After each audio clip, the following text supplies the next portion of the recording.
Fable 2 is a game about choice. This is not just the usual should I be a boy or a girl choice, though there is that too, but it's about lifestyle. Decisions you make affect your appearance, how people react to you, and even how your dog develops.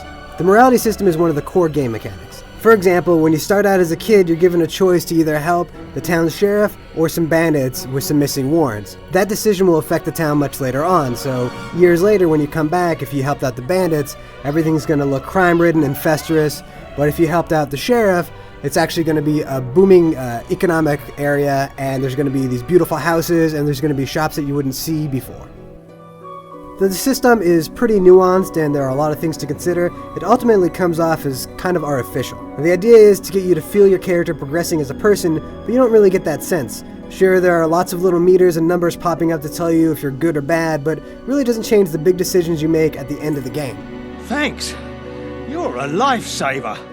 Now, the expression system is a pretty good idea. It's simple enough. You just hit the right bumper, you bring up an expression wheel, you can choose from a variety of different ways to interact with people. You don't talk to people, you just give them physical gestures, so you can flip somebody off, or you can give them a little vulgar thrust, or you can beg for money, or you can give them a gift.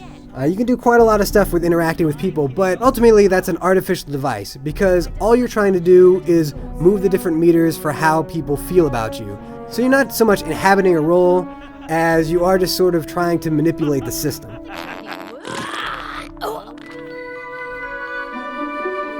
The combat is really fun.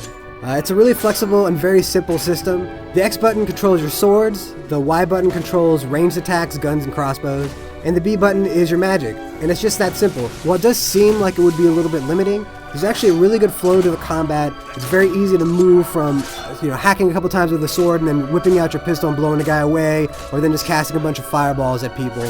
That's what makes Fable unique, is that you're not just somebody who focuses on magic or swords or whatever. You're somebody who combines all three of these things to defeat the evil that is threatening Albion. One of Fable's big features is co-op play. Now, unfortunately, online co-op is not available until sometime shortly after launch, so it's not something that we could test. However, online co-op is supposed to work very similar to couch co-op. And the couch co-op mode does actually work in the review build that we have, and it is pretty disappointing. But while it is cool to play with somebody else and have them come into your world, unfortunately, the guest who comes in can only bring in their character's stat. They can't bring in their weapons, they can't bring in their character's look.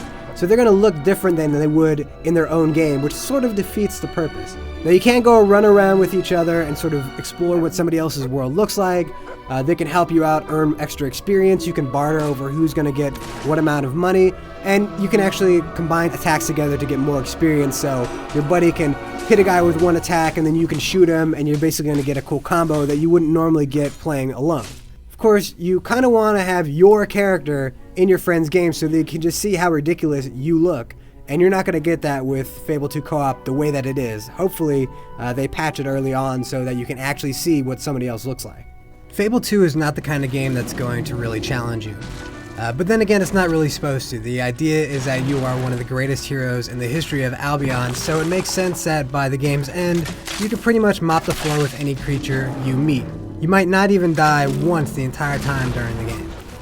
If you have a real tunnel vision and you just run from all the main quest missions one after the other and ignore all the other cool stuff that there is to see in the world of Albion, you could probably get through the game within 8 hours. It's not that long, but you're going to miss out on the great experience that Fable 2 has to offer.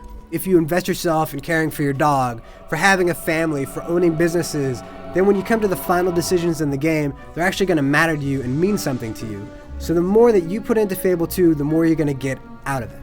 With some of the high-quality RPGs such as Mass Effect and Oblivion that we've seen come out on 360 in the last few years, the bar has been raised on Western RPGs, and really, Fable 2 falls a little bit short of that bar. It's still a really great game, it's a lot of fun, it's just not up to that level of quality. For the full written review, head on over to IGN.com.